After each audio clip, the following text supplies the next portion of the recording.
Green card ఉంటే చాలు అమెరికాలో పర్మనెంట్‌గా సెటిల్ అయిపోయినట్టే. ఇంతవరకు ఉన్నటువంటిది అది. హెచ్-1బీ వీసా వీటికన్నా కొంత ప్రాబ్లమ్స్ ఉంటాయి గానీ, గ్రీన్ కార్డు ఉంటే అసలు తిరిగేలేదు అని గ్రీన్ కార్డు ఉన్నోళ్ళకి అవసరమైతే కాస్త ₹1,00,00,000 కట్నాలిచ్చి మరి పెళ్ళిళ్ళు చేసినటువంటి సందర్భాలు ఉన్నాయి. అయితే ఇప్పుడు గ్రీన్ కార్డుకి సంబంధించి తాజాగా జేడీ వాన్స్ చెప్పుకొస్తున్న ఉపాధ్యక్షుడు చెప్తున్నదే సంచలనం అవుతుంది. ఏదైతే గ్రీన్ కార్డు పొందిన వాళ్ళు అమెరికాలో శాశ్వతంగా నివాసం ఉండొచ్చు. మామూలుగా అయితే చట్టబద్ధమైన ఏ ఉద్యోగమైనా చేసుకోవచ్చు. కానీ గ్రీన్ కార్డు ఉన్న వాళ్ళకి అమెరికాలో శాశ్వతంగా ఉండలేరు అంటూ వ్యాఖ్యలు చేసుకొచ్చారు జేడీ వాన్స్.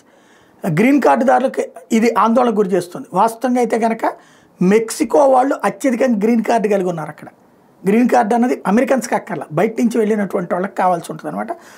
అందులో మెక్సికో వాళ్ళకి 15% ఉంటే టోటల్ గ్రీన్ కార్డులో, క్యూబా భారత్ ఇద్దరికి 7% ఉన్నది, అంటే రెండో స్థానంలో ఉంది.